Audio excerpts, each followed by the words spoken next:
Hola, sean bienvenidos nuevamente al canal. El día de hoy implementaremos un troceador de clase C. Ok, entonces accedemos a Simulink, creamos un modelo en blanco y empezamos implementando el circuito que vemos en pantalla, ¿no? Entonces tenemos una fuente de C, tenemos eh, dos IGBTs Q1, Q2 que están en serie, ¿no? Y en paralelo con Q2 tenemos la carga inductiva con FEM, ¿no? Entonces, eh, en este circuito, eh, al igual que en el caso anterior para el troceador clase A, necesitábamos un generador PWM el cual conmutaba las compuertas de los tiristores. ¿Okay? La diferencia en este circuito, en este troceador, con respecto al clase A, es que opera en dos cuadrantes. En este caso vemos la operación en el primer cuadrante cuando el voltaje de salida y la corriente de salida son positivas, pero también se verá el caso en el cual el voltaje de salida y la corriente de salida, el voltaje de salida es positivo y la corriente de salida ahora puede ser negativa, ¿no? Eso se logra con un troceador clase C. Es la combinación de un troceador clase A que opera solamente en el primer cuadrante, tal como vemos en esta pantalla,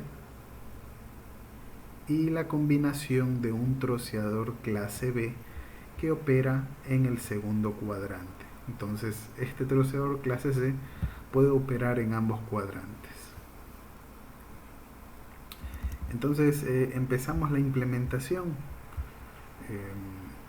Entonces, básicamente, fuente, dos IGBTs en serie y la carga en paralelo con el segundo IGBT.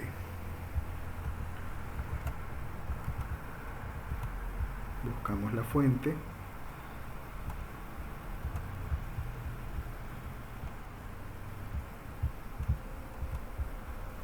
Buscamos los tiristores, los IGBTs, librería Simscape Power Systems, Specialized Technology, Fundamental Blocks, Power Electronics. Buscamos este IGBT, el cual es diferente del que se muestra en este circuito y ya observaremos por qué. Vamos a emplear ese. Entonces continuamos con la implementación, rotamos, control I para hacer un reflejo en el eje Y. Necesitamos dos de estos elementos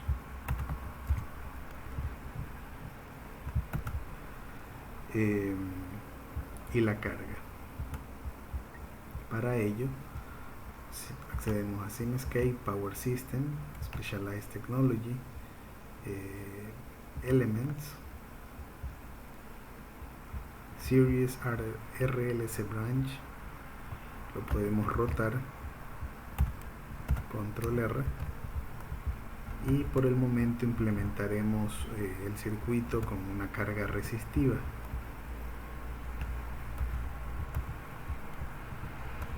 Ahora, hemos elegido este tipo de IGBT a diferencia del que se muestra en este ejemplo, dado de que necesitamos visualizar la corriente del diodo que se encuentra en antiparalelo con el IGBT. Entonces vamos a buscar el diodo y lo ubicaremos en antiparalelo a las terminales colector emisor del IGBT. Power Electronics,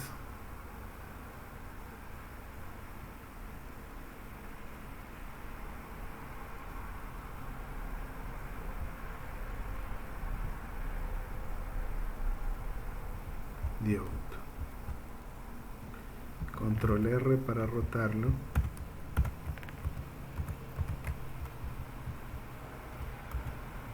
Hacemos lo mismo con el IGBT inferior.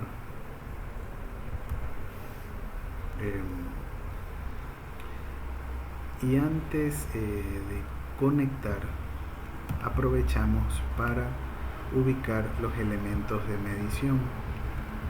Simscape, Power System, Specialized Technology, Measurements, medición de corriente, medición de voltaje. Rotamos este elemento.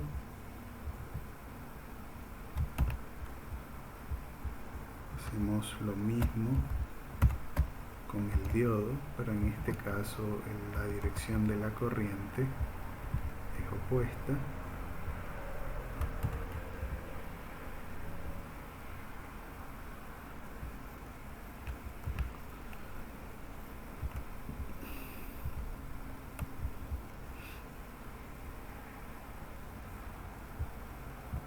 Mediciones de corriente.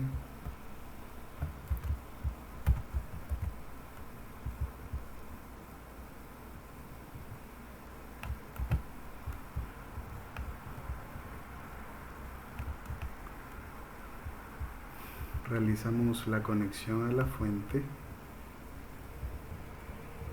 conexión en antiparalelo del diodo.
Conexión del multímetro o del voltímetro en la carga. Necesitamos medir la corriente de la carga también. Rotamos. Podemos conectar de esta forma.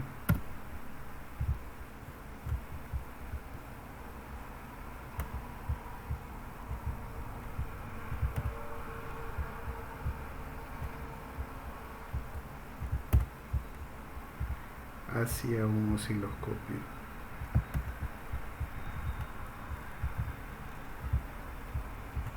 Sinks, scope. Ok.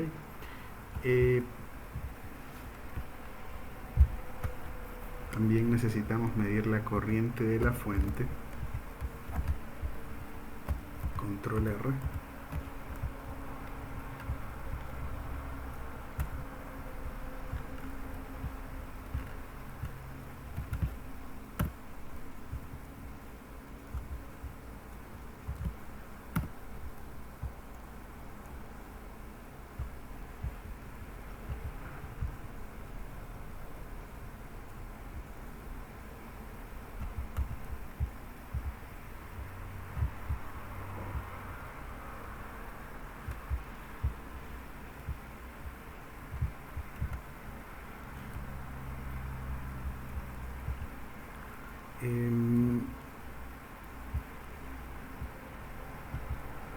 Pasamos a configurar el ajuste de la fuente, 650 voltios. aplicar OK.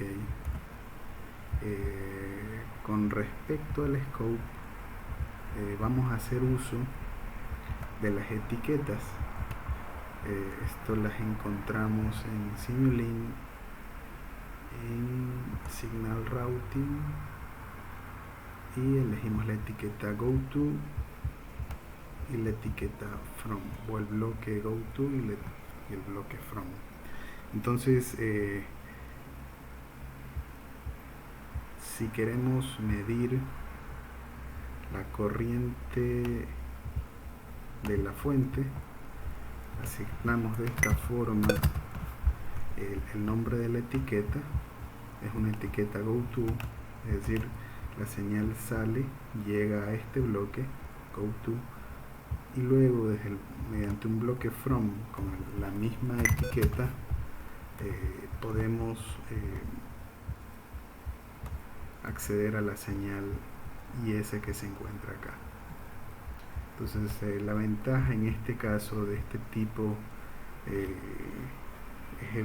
este tipo de bloque es evitar cableado que pueda confundir a quien visualiza por primera vez el modelo, ¿no? Entonces, podemos configurar la cantidad de puertos, 4 puertos con esa disposición, aplicar OK. Tenemos el scope de esta forma. La corriente de la fuente la mediremos en el último puerto.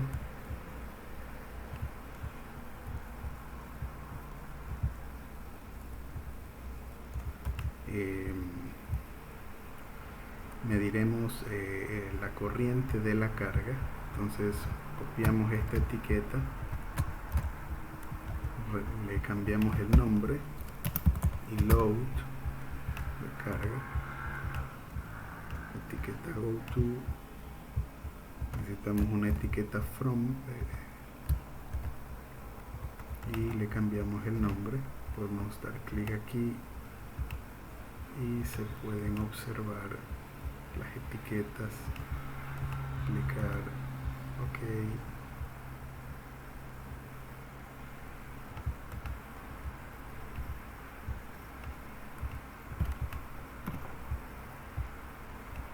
Corriente de la carga, y nos haría falta visualizar las corrientes principalmente de los semiconductores de la parte inferior del circuito, ¿no? Entonces necesitamos las etiquetas GoTo, Control I para hacerle un reflejo en el eje Y. Lo mismo con esta,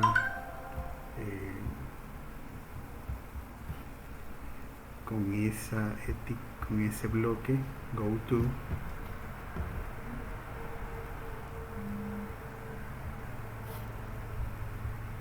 Cambiamos el nombre de estas etiquetas. Esta sería la corriente del IGBT1, del IGBT2, perdón, el inferior, aplicar OK. Esta sería la corriente del diodo 2. Necesitamos etiquetas From, podemos copiar las anteriores y luego les cambiamos el nombre.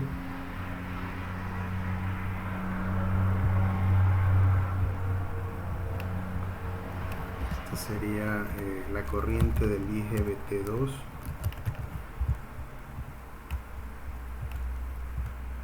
Y esta sería la corriente del diodo 2. Ok, hacemos uso del bloque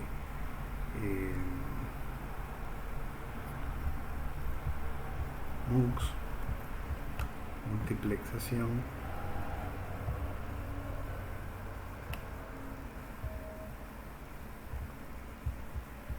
corriente del diodo 2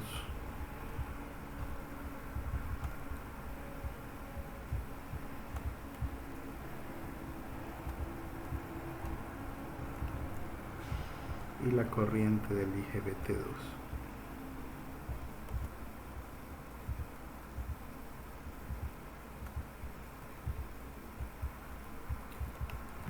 Ok, y conectamos de esa forma. Bueno, para mantener la metodología de conexiones, podríamos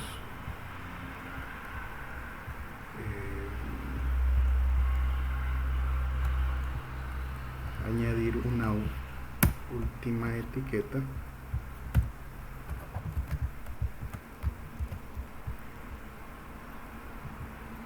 pero antes de ello reubicamos estos bloques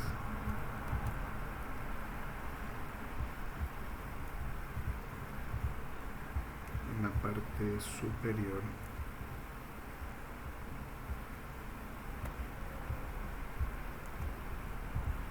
Tendríamos aquí una etiqueta GoTo que se denomine Load, voltaje de la carga.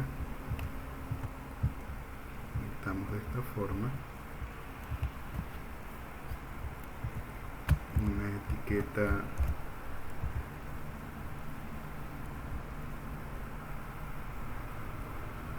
From que le denominaremos voltaje de la carga, aplicar OK.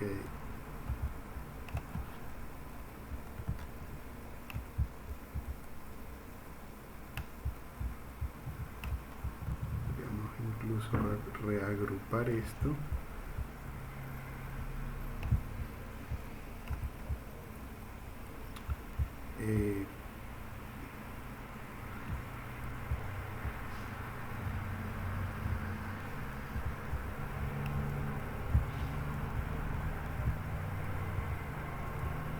Nos harían falta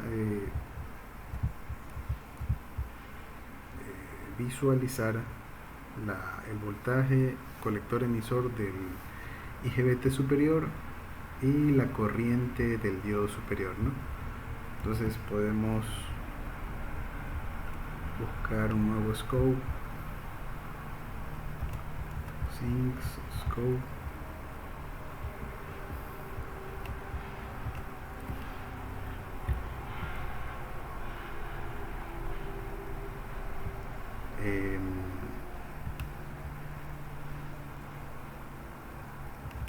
podríamos cambiar la cantidad de puertos, por ejemplo a 2. Podríamos visualizar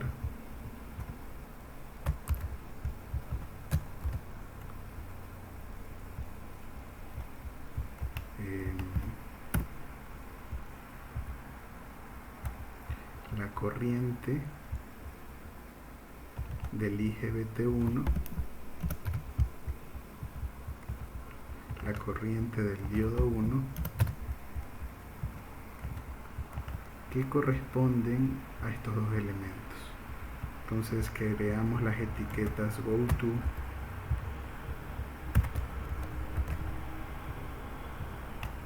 cambiamos los nombres del diodo 1,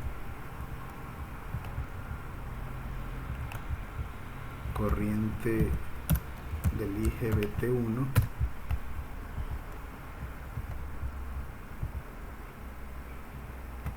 control I para hacer un reflejo,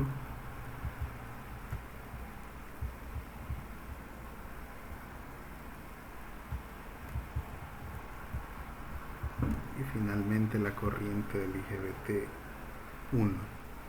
Entonces como referencia podríamos copiar el voltaje de la carga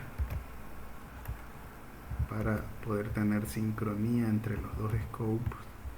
Podríamos agregar un tercer puerto o en definitiva un cuarto puerto en caso de que lo necesitemos en un futuro. Podríamos conectar aquí aquí una señal que nos permitiría ver el voltaje colector emisor a través del primer IGBT. Observen de que el voltaje del IGBT2 corresponde al voltaje de la carga, ya que la carga se encuentra en paralelo con el IGBT2, ¿no? La resistencia está en paralelo con el IGBT2. Por lo tanto, el voltaje de la carga es igual que el voltaje del IGBT2. Sin embargo, en el IGBT1 es diferente, y para ello empleamos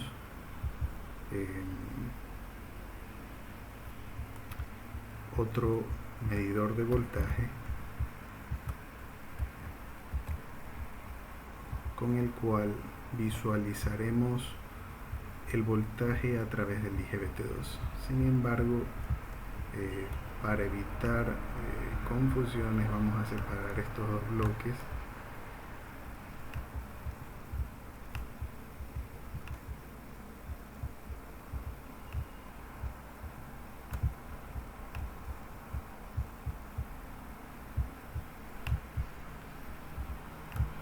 Ubicamos un poco más a la izquierda.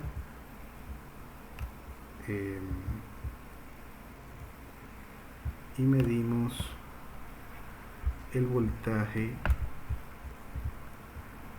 a través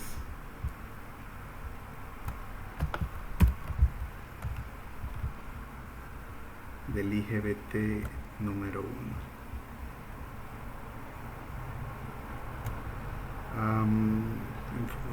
Luego necesitaremos conectar la señal de compuerta, por lo que es preferible conectarlo entre las terminales del diodo 2, que se encuentra en paralelo con el IGBT,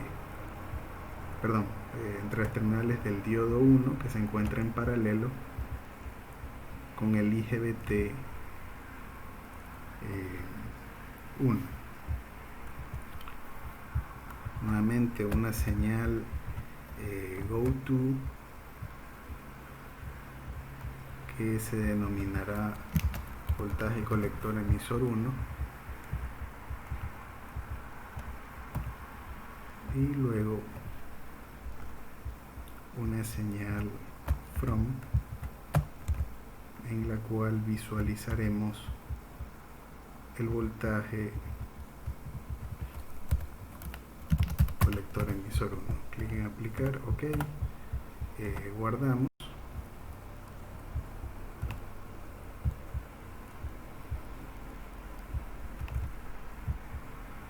Podríamos asignarle el nombre de troceador clase E. RI.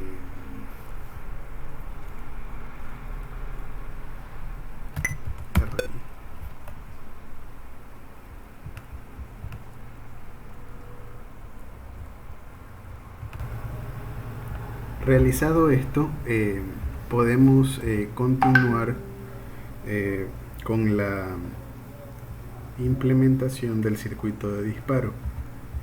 En prácticas anteriores habíamos empleado el bloque Pulse Generator, el cual tenía esta configuración, ¿no? Sin embargo, en el ejemplo podemos observar de que hay otro bloque, ¿no? Poco más sencillo de usar. En este caso lo ubicamos en Simulink, en la librería, de esta forma.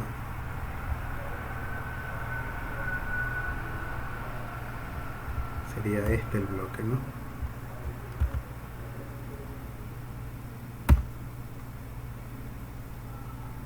Okay. Y este bloque se encuentra dentro de Power Electronics, bueno, Simscape. La ruta es Simscape, Power System, Specialized Technology, Fundamental Blocks, Power Electronics y la opción de Pulse and Signal Generators, ¿no? Tenemos aquí el bloque PWM Generator DC y luego podemos anular este bloque de aquí, lo conectamos acá. Necesitamos agregar una constante en sources, bloque constant, conectamos aquí. Si nosotros accedemos a la ayuda del bloque PWM, ¿no?, podemos observar de que se tiene que en las entradas y salidas el parámetro D o el puerto D nos indica el duty cycle del generador. Entonces recuerden que una señal PWM podemos verla en el bloque PWM Generator, Pulse Generator,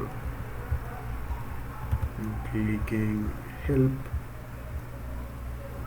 y tiene esta forma el bloque generador de pulso, ¿no? Son señales cíclicas. Tenemos aquí un periodo, ¿no?, amplitud, ancho de pulso, ¿no?, y fase. Este bloque es diferente al que tenemos aquí.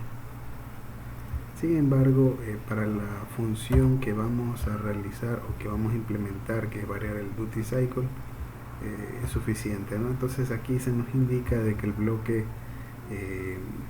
el puerto, duty cycle, el puerto D corresponde al duty cycle y su valor oscila entre 0 y 1, ¿no?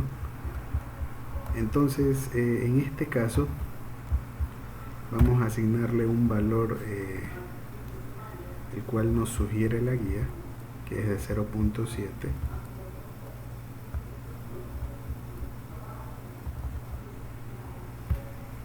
Ahora 0.7 es el duty cycle, ya que en este caso no se ingresa en porcentaje en el bloque, en este otro bloque que ya lo habíamos usado antes, sí se requiere usarlo en porcentaje. En ese caso el porcentaje sería de 70, ¿no? Entonces podemos eliminar este bloque por el momento y necesitamos configurar el bloque Pulse, el bloque PWM, ¿no? Entonces aquí se nos indica la frecuencia de conmutación que en el bloque anterior se nos especificaba ingresarlo en forma de periodo, ¿ok? Entonces tenemos periodo y tenemos frecuencia, ¿no? Entonces simplemente si nosotros quisiéramos hacer una relación entre los dos, tendríamos que el periodo es el inverso de la frecuencia, ¿no? En este caso la frecuencia de conmutación la vamos a fijar en 1000 hercios, en kilohercios, ¿no? Clic en aplicar, clic en OK. Si nosotros revisamos los archivos que se encuentran en el material de estudio de la materia, encontraremos este manual de este equipo, ¿no?, el cual es un convertidor de CDC para un controlador de motor DC, ¿no? Y aquí quisiéramos saber cuál es la frecuencia de conmutación que emplea este convertidor de CDC. Entonces podemos hacer una búsqueda dentro del PDF de frecuencia y aquí se nos menciona sobre el PWM, ¿no? El PWM nos indica que es una técnica que conmuta el voltaje de la batería hacia el motor, es decir, lo conmuta en on o en off, es decir, permite que el voltaje de la batería pase o no pase hacia el motor de forma muy rápida, por lo tanto se controla así la velocidad del motor, ¿no? En este caso estos controladores de esta marca Curtis 1200, marca Curtis, modelo 1200 o serie 1200, utilizan alta frecuencia en el PWM, en este caso es 16 kHz, ¿no? En este caso se ha observado de que a esa frecuencia se tiene una operación eficiente y silenciosa, ¿no? Bueno, en este caso eso ocurre con este controlador. En nuestro caso empleamos una frecuencia alta que es de un kilohercio, es decir, 1000 hercios aquí, pero no va a ser tan alta como la del controlador Curtis, que es de 16 kilohercios, ¿no?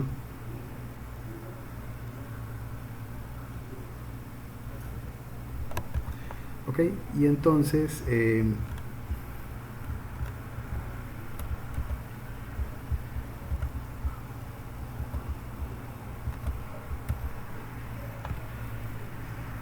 necesitamos enviar también esa señal PWM hacia el IGBT que se encuentra en la parte inferior. Ahora, ¿por qué motivo no realizamos esta conexión de forma directa, sino que el PowerPoint nos indica de que debe ser invertida la señal, ¿no? Es decir, la señal que llega a Q1 es diferente que la señal que llega a Q2, ¿no? ya que la señal que llega a Q2 es el inverso de la señal que llega a Q1, ¿no? Entonces, si ustedes observan, si se tuviese la misma señal PWM, si esta señal estuviese siendo enviada a los dos IGBTs, ocurriría un corto a través de la fuente, ¿no? Y eso ocasionaría en condiciones reales una posible explosión, ¿no? O daño de los IGBTs. Entonces hay que tener en consideración el motivo por el cual son inversos, ¿no? Luego veremos un poco más el funcionamiento del circuito. Sin embargo, por el momento yo opino que luego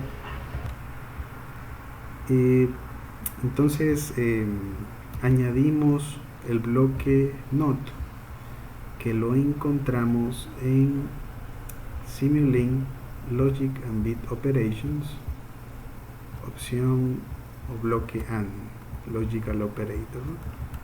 Doble clic sobre el mismo, opción NOT, aplicar OK, ¿no? Conectamos de esta forma, ¿no? Ok.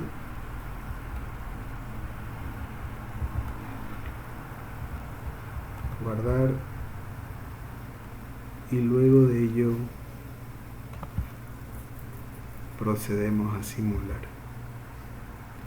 Bueno, aquí se nos indica de que es necesario este error ya nos ha aparecido, lo resolvemos agregando el bloque PowerGui, que lo encontramos dentro de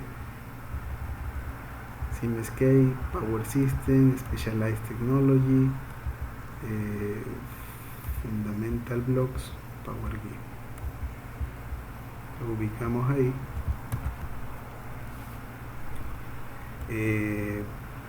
Simulamos nuevamente.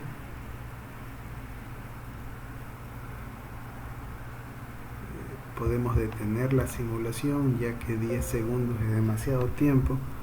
En este caso podríamos, si conocemos que la frecuencia de troceo es de 1 kilohercio, el periodo es de 1 milisegundo, entonces quisiéramos observar al menos 10 milisegundos. Para ellos configuramos de esa forma el tiempo de simulación, es decir, 10 milisegundos, ¿no?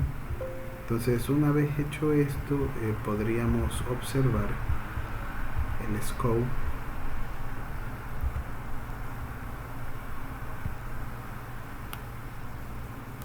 y las señales respectivas, ¿no? Hacemos el escalamiento de los ejes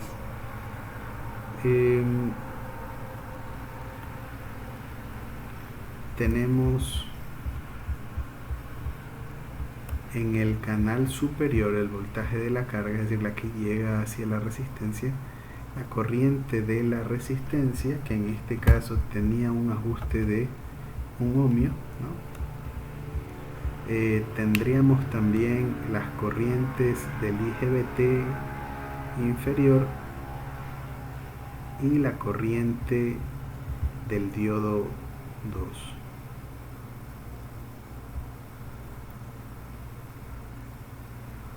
Ahora, aquí se observa de que las corrientes a través de estos elementos son prácticamente despreciables, no llegan a 2 amperios como pico. Adicionalmente se observa que la corriente de la carga es de 600 amperios, es decir, prácticamente el flujo de potencia va desde la fuente, tiristor, IGBT, y la resistencia, ¿no? Cuando este tiristor se apaga, ¿no? Este de aquí debe encenderse. Sin embargo, debido a que se tiene carga resistiva, al conmutar este IGBT y apagarse, impide el flujo de corriente de la resistencia. El voltaje en la resistencia, como se observa, es de 0, ¿no? Ok, en este caso eso ocurre para una carga resistiva, ¿no? Observemos qué ocurre para otro ajuste, por ejemplo de 0.2, tal como indica la siguiente página. El duty cycle es de 0.2.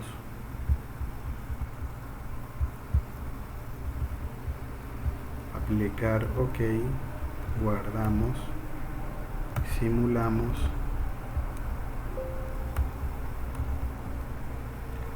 observamos las formas de onda.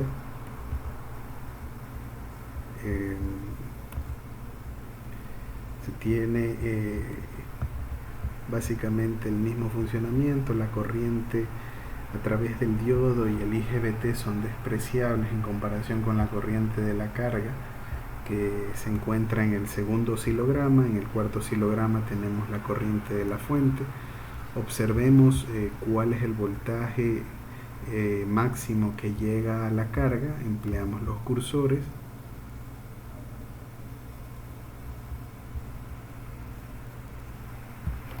Y es de 648 voltios, ¿no? El voltaje de la fuente era 650, hay una diferencia aproximada de 2 voltios. Si observamos el IGBT, tiene un voltaje de activación de 1 voltio, ¿no? Ok, entonces son muy aproximados los voltajes, ¿no? Vamos a ver el efecto ahora.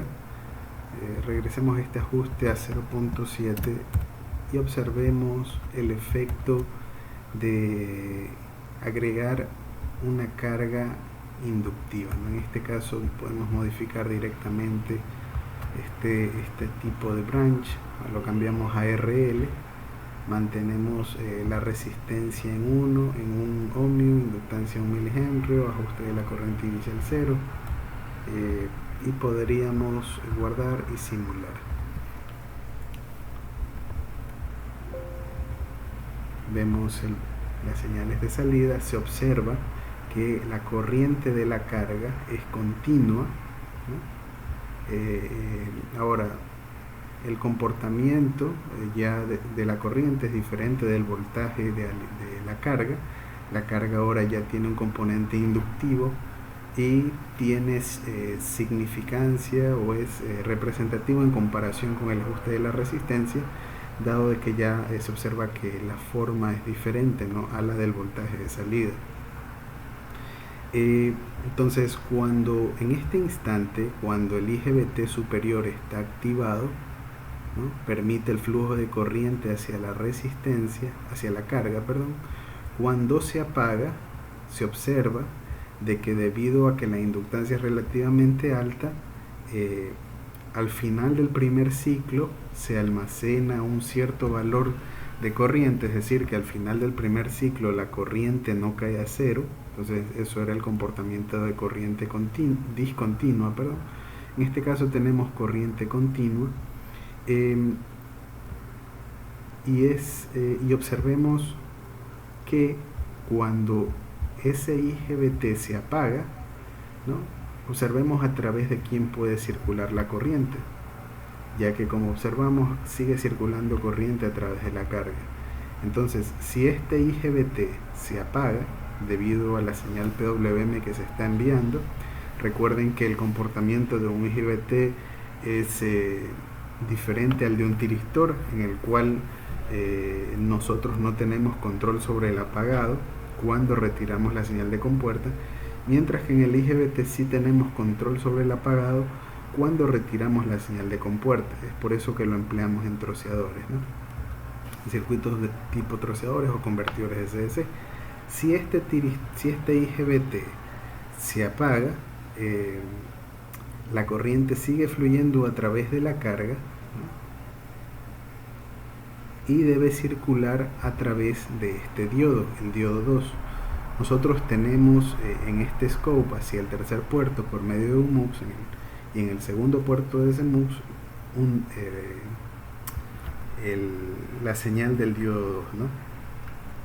Entonces, debido a que en este instante, cuando se da la conmutación del IGBT superior, hay corriente fluyendo a través de la carga y tiene sentido positivo, es decir, si de acuerdo a cómo está ubicado este amperímetro, la corriente es positiva desde arriba hacia abajo.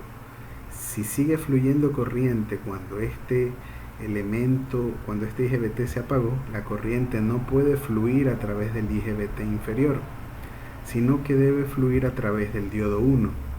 Entonces, la corriente que nosotros vemos en el tercer oscilograma en color azul y que es más representativa, es la corriente del diodo 2, ¿no? Entonces, la corriente del diodo 2, y observen aquí que en el cuarto canal tenemos la corriente de la fuente. La suma de la corriente de la fuente más la corriente del diodo 2 generan la corriente de la carga, ¿no? Entonces, observen de que en este punto llega la corriente de la fuente, ¿no? A través de este multímetro y de ese amperímetro, perdón, y también la corriente del diodo 2 a través de este amperímetro. Este elemento no está funcionando, no está, es decir, está activado o empieza a estar activado, como ustedes pueden observar. Si se apaga el primer IGBT, debe activarse el segundo IGBT en este siguiente intervalo. Sin embargo, él no está conduciendo debido a que cuando la corriente está, cuando empieza a extinguirse cuando empieza a disminuir en ese punto, esa corriente, debido al sentido, no puede ingresar hacia este IGBT por cómo está conectado. El IGBT solamente conduce desde colector a emisor, no de emisor a colector. Por lo tanto, la corriente debe fluir a través del diodo 1, ya que es el que se polariza debido a para permitir el flujo de la corriente de la carga, ¿no? Entonces, eso sería lo que estaría ocurriendo en ese intervalo, ¿no? En este intervalo conduce el diodo de paso libre, y antes de que conduzca el diodo de paso libre, ¿no?, la fuente está permitiendo el flujo de corriente a través de ella, y a través del IGBT1, ¿no? ¿Ok? Luego de ello, la fuente, a través de ella, como pueden observar cambiando de traza, a través de ella no circula corriente, sino que se lo hace a través del diodo de paso libre. Ahora, este es el comportamiento de la carga de forma continua.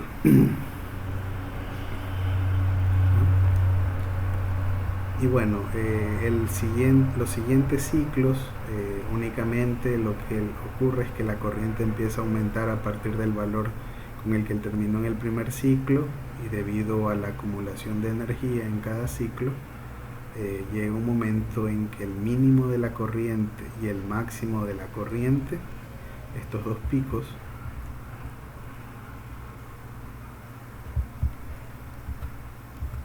este pico y ese pico inferior, son iguales, ¿no? Como se puede ver para el resto de ciclos, ¿no? Entonces ya se tiene una corriente continua, y incluso se puede observar que la corriente se ha estabilizado, ¿no? Podemos sacar un valor promedio aquí para estos ciclos finales. Ok, entonces podríamos ahora incluso cambiar el tipo de carga, o quizás podríamos aumentar la resistencia un poco más y veamos qué ocurre.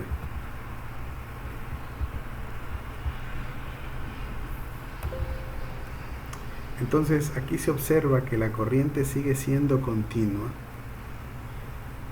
ya que el mínimo valor de la corriente no es cero, ¿no? Como se observa aquí, es 3 amperios, ¿no? Incluso podríamos aumentar un poco más el valor de la resistencia,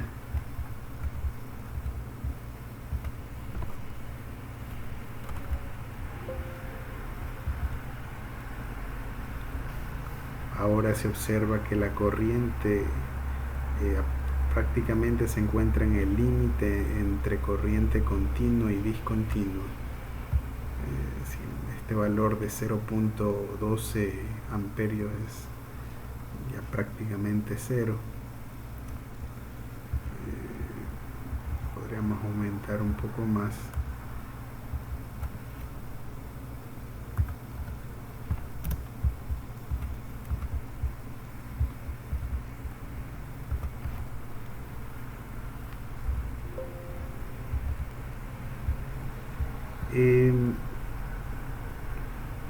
Y ahora ya se tiene corriente discontinua, ¿no? Podríamos simular menos periodos, por ejemplo, 3 periodos. Perdón, 0.03.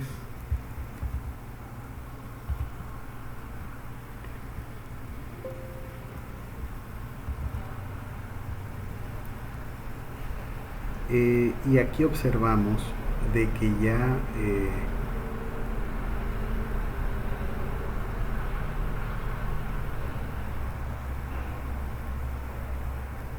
la señal azul del tercer oscilograma corresponde a la corriente del diodo 2. Y hay una ligera conducción a través del IGBT2.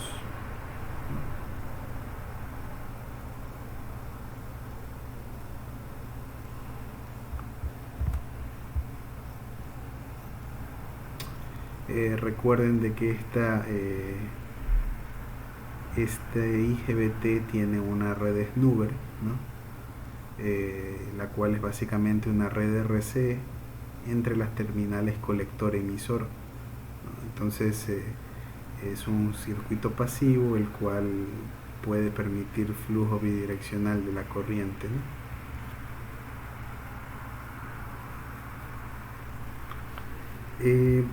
Regresemos al ajuste de 1 ohmio y 1 milihenry.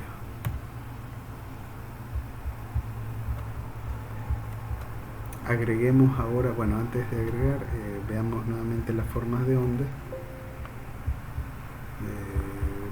Simulamos para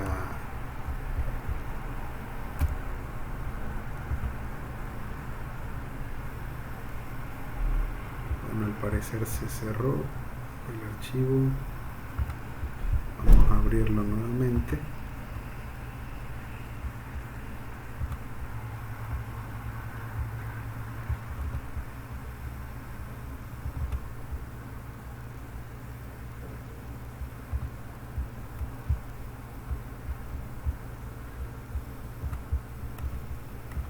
Y debíamos simular 10 periodos.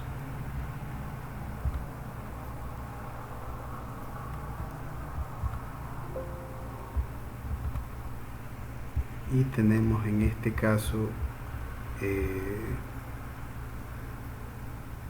la forma de onda que teníamos hace un momento. Podemos agregar ahora una fuente DC.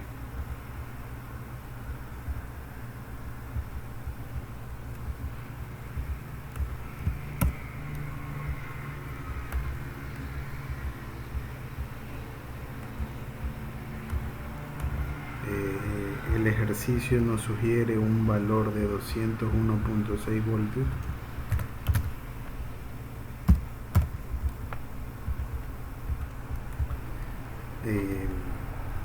Podemos guardar, simular.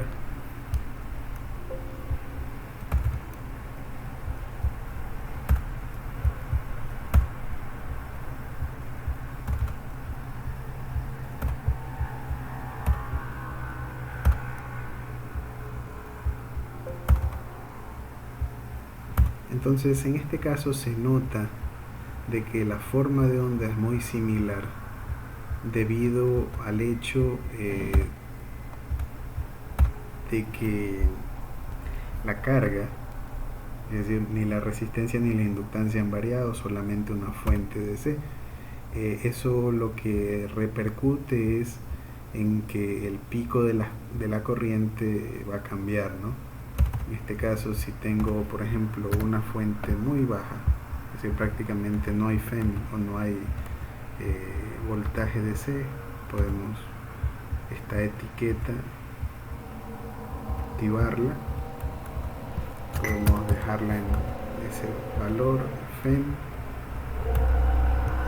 guardamos, simulamos. Ahora en este caso el valor máximo es superior a 400 amperios. Si nosotros aumentamos este valor a 201.6 tal como indica la guía, vamos a poder observar un cambio en cuanto al pico de la corriente, ¿no? Ahora el pico es cercano a 300 amperios. ¿Okay?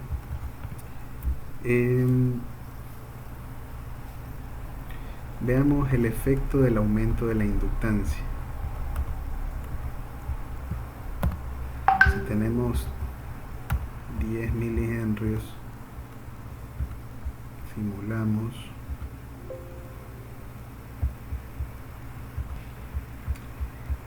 podemos ver el efecto de la inductancia, y en este caso se observa que la corriente tiende a ser continua prácticamente, ¿no? Ahora, ¿qué es lo que quisiéramos observar en este tipo de convertidor? Según las diapositivas, si ustedes encuentran la relación entre el voltaje de la FEM y el voltaje de la FEM y el voltaje de alimentación, esta relación nos da un valor de, podemos calcularla,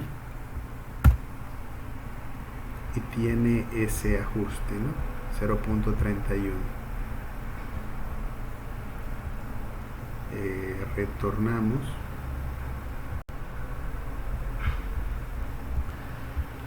y cambiamos este valor a un valor ligeramente mayor al que calculamos. Cuando nosotros simulamos nuevamente, observamos las señales de salida, observaremos de que la corriente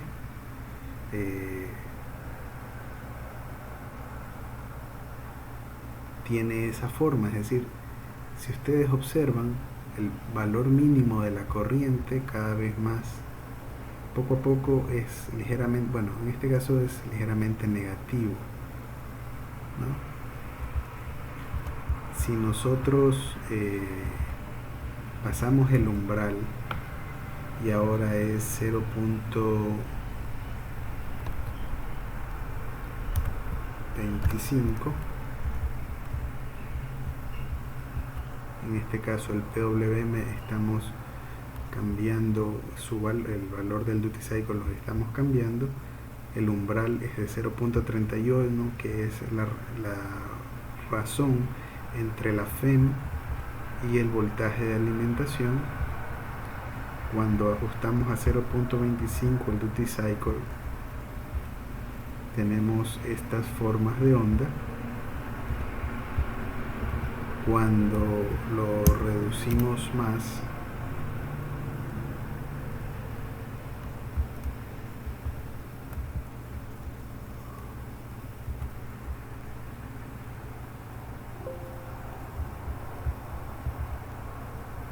se observa de que la corriente tiende a ser negativa. Entonces aquí se comprueba el comportamiento que nos indica la diapositiva en esta etapa, ¿no? Tenemos un funcionamiento del troceador clase C en el segundo cuadrante, ¿no? Entonces eso se comprueba ya que el voltaje de salida es positivo y la corriente de salida es negativa, que es lo que observamos en este caso, ¿no? Entonces dependiendo del ajuste del duty cycle, nosotros podemos prever en qué cuadrante va a operar el convertidor de DC-DC. Si la relación, necesitamos calcular la relación entre el voltaje de la FEM y el voltaje de la fuente de alimentación. Para ajustes mayores,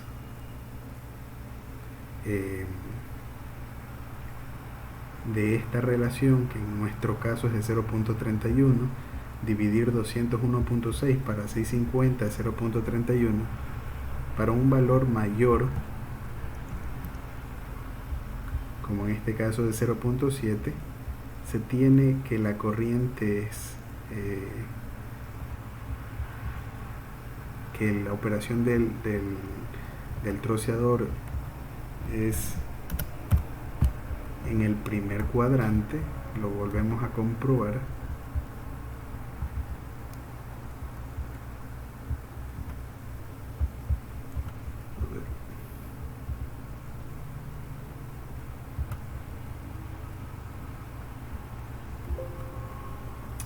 Como se observa en este caso, ¿no? Corriente positiva, y cuando aparece voltaje, ¿no?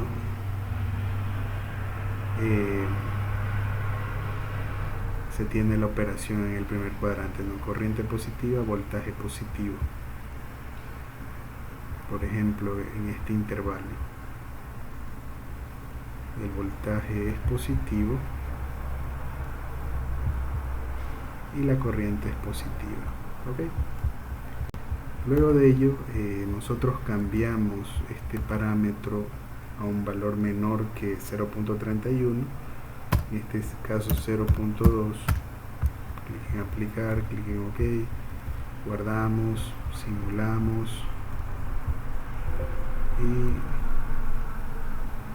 actualizamos los ejes y observamos de que, por ejemplo, para un intervalo posterior, luego cuando ya la corriente empieza a aumentar,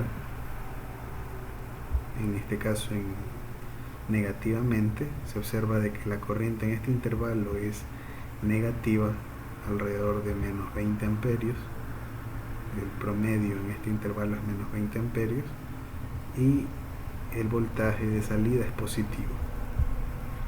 Entonces eso corresponde a la operación en el segundo cuadrante, ¿no? Entonces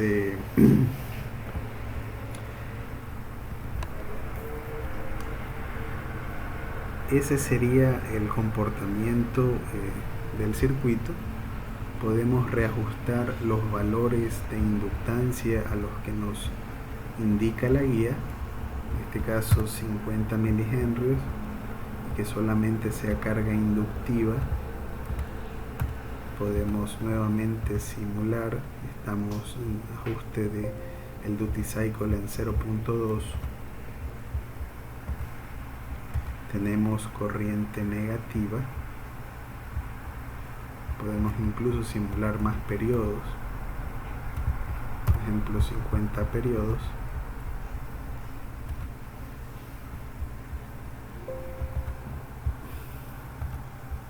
Observamos que la corriente tiende a crecer, ¿no? Ahora ajustemos el valor del duty cycle, un valor considerablemente mayor que 0.31, o podría ser cercano a 0.31 pero mayor, por ejemplo 0.4. Guardamos, simulamos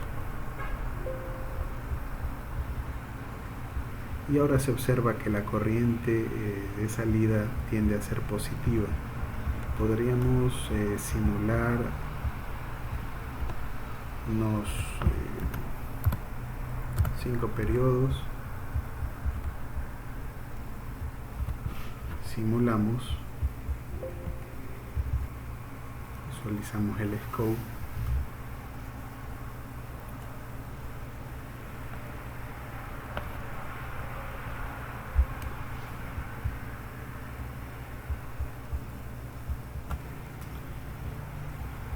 Simplemente ese sería otro ajuste, ¿no? Entonces esa sería la simulación del día de hoy. Les agradezco su atención. Muchas gracias.